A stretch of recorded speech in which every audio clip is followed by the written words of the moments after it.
Cabalayan Resort Vlog Part 2.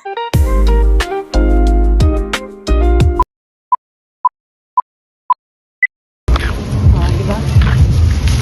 Hi guys, pauwi na kami, nakaligo na ang first one, tapos punta na naman kami doon sa mall around Alaminos.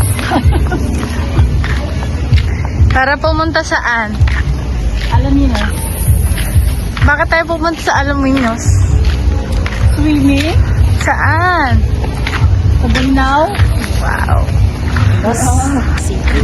So ito yung mga Mars, yung outside view ng Cabalayan Resort.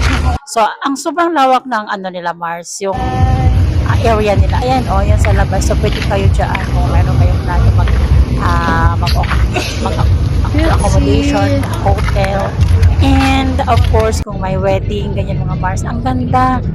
Ako mga Mars, so ito pa, panalo din yung simbahan nila dito mga Mars. Alam niyo ba?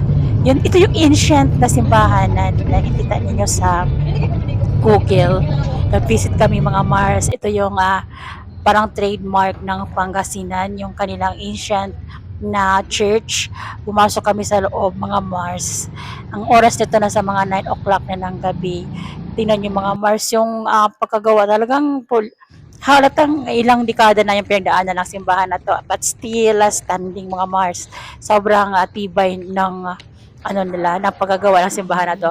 At ito ang loob niya, yan mga Mars, yung kaniyang loob. And ang ganda niyo naman mga Mars, ang ganda ng kanilang ceiling. As you can see, di ba? Napaka-pulido yung art. And as you can see mga Mars, di ba? Ang ganda ng gawa ng simbahan na to. Halatang talagang ilang dekada na yung pinagdaanan. And of course, mga Mars, dahil gabi na, nagbiyahe na naman kami ulit dito. Papunta na nga doon sa aming gustong puntahan.